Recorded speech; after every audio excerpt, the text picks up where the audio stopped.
What up? Welcome back to the Necro Zoo. I am Bones. And in this one, we're going to take a look at the next repaint that I did in McFarlane's DC Multiverse collection. Now, this is another one from the Last Night on Earth wave, but this time it will be Mohawk Wonder Woman.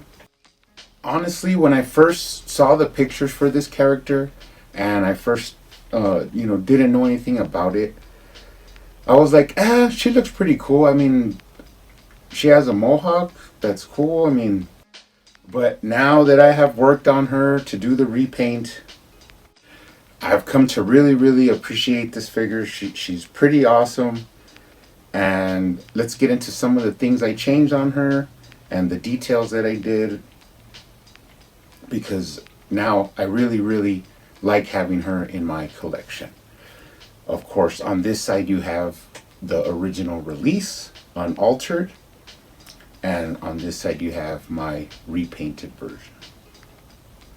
So, first off, she did come with one accessory, which is her sword. Now, one of the big detractors from this was that people were complaining that it's so flimsy, and this sword is kind of really flexible. Now, I did repaint the hilt on my repaint. I added a little bit of silver just to give it some accenting, and I did the grip wraps also. Like, I alternated each wrap, silver and gold, and then of course I clear coated it. Now, in this process, I also, just for the fun of it, I clear coated the blade. And come to find out, the first time I did it, I noticed that it wasn't as floppy anymore as it was before. So eventually, I ended up clear coating it around 4 times. I would just clear coated it and then let it dry and then clear coat it again. And surprisingly, it ended up like stiffening up. Not so much, but enough where it's not as flimsy as the original sword. So that is a little tip. If you want to stiffen up the blade just a little bit more, just so that it's not so flimsy, you can try clear coating it and it'll harden up just a little bit, which was pretty cool. Now let's go ahead and get into the repaint figure. Of course, a lot of these things come from my studying of the images from the Last Night on Earth. Just really studied it, made sure differentiations that I could pick up from the images online, and then I added them to her. And then some things I just felt like doing it, so I did it on my own.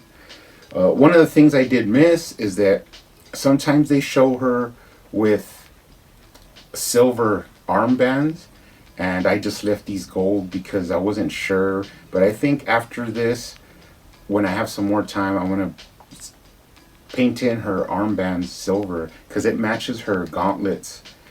And I just think it'll give it like a little bit of contrast from the top to the bottom, since her boots are really red and her cape is red. And we'll just add a little bit more silver from the gold accents. That's just something I might want to do later on. But taking a look at her, of course, first things first, on the original release, they left the half part of her head that's shaved, they left it like with stubble, I guess they wanted to do. Now, I thought about it. At first I was going to sand this and try and like level it, but when I got the figure in hand, I noticed that it was just like a little bit of black paint. So I ended up taking some nail polish remover and just real finely going over the black parts, taking it off. Now you must be careful because the mohawk is also painted.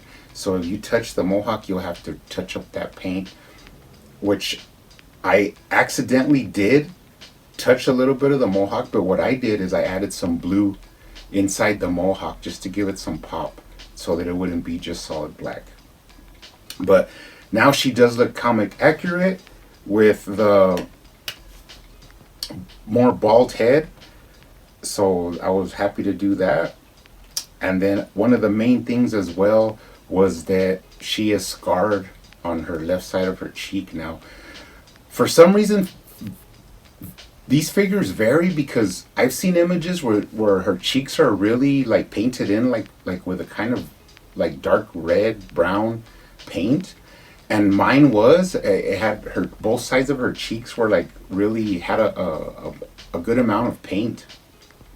But then the new one that I received, I mean the unaltered one that I received, it has no paint. The cheeks are just clear. So that was kind of I was like trying to understand why that was, but I guess it's just a a different running change, or I'm not sure, but or they ran out of paint. But this one didn't have her rosy cheeks, and this one did.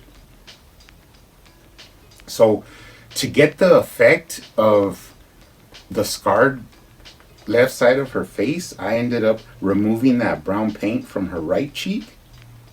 And then on this side, I left the paint, which you could pretty much still see right there. And then I added the scarring. Now, this was really hard to decide how to do. At first, I wanted to Dremel it and make some craters in her face, but then I thought I wouldn't want to do that because then there's no return. Now, once you do that, there's no turning back. So eventually what I did is I found some scrap fodder and I just made some real thin cuts with a razor blade. And this made like little tendrils, like little long pieces of plastic, and then I just slowly glued them into place, kind of branching them off to make it look like scarring. And then I painted it, and I painted it kind of like a brown reddish with purple highlights to give it that scarring look. If you look up images of her with the scarring on her face, you could find that it is pretty prominent. So I was happy the way it came out. Like now, sometimes I would stop and say, "That's it," I'm going too far. But I kept going, and actually, I'm pretty happy with the results. Adding that comic accuracy to the side of her face where it's scarred up.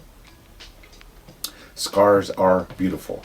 So moving down, another thing I changed was that if you didn't know this, the dagger and her sheath are removable. You just pop them out and they have like a plug in there, and you could remove them to paint them and then put them back. So on her dagger, I did paint the handle in brown, some little rivets in silver, and then I painted like the bands down her dagger sheath in silver, and then I added silver to a lot of the little brackets on her straps, and then I painted her sheath gold with some gold trim. And then all this work, I sealed it, that way the paint does not rub off, and it gives it a little bit more protection from like when you move it around and stuff, that it's not so easily removed. But all these little accents that I did around her waist, like I said, just adds a little bit more dimension to a more simple sculpt where it just doesn't have any paint on any of the sculpt work. And also another thing that people didn't like was that her sheath was hollow from one side, so it wasn't enclosed. It had a whole open side where you could see the sword once you put it in. And I went ahead and covered that and then matched the paint so that now her sheath is complete, and you could still pop her sword in there and tuck it away. Now another thing I noticed from the images was that she wears gloves throughout the series, which they gave her just regular flesh colored hands, and even her right hand is like super ginormous. It's like way bigger than even any other figure's hands. They were just some big hand. Well, one of her hands was a big hand. So I fixed that. I ended up using the extra hands from Omega that I wasn't using for one of the figures, and I put her a fist and then a grasping hand on the other side for her sword, and then I painted them in a little bit midnight blue just to give it some pop, some highlights, so that they wouldn't be just solid black. But it really worked out good, and you can put her sword inside the replacement hand. She looks pretty good like that. Really enjoying this figure now that I've worked on it. It's really awesome. rendition of Wonder Woman that you never expected and never knew we're gonna have, and I really like her up there on the shelf, which is pretty cool. Now, moving down, of course they messed up and they did not paint the pegs from the upper boots. They actually put in flesh colored pegs, which a lot of people complained about. Now, I did paint mine in red as soon as I got her. Before I even did any other of the work, I had already painted in the pegs because it was just like irking me. But now it does match pretty cool. I didn't notice before that in the back the knee pads are gold in the back, but you can't see that off face, so it's not a big deal to me. It didn't bother me as much. And then of course moving down to her boots, I did add all these little buttons and studs. I painted them gold to give her a little bit of color in those solid red boot sculpts. And that's pretty much it. I mean, that's all I could figure to do with her. Aside from probably coloring in her armband silver, I'm pretty much done with her. Now you can't compare my repaint with the original release version. I had added some awesome accenting.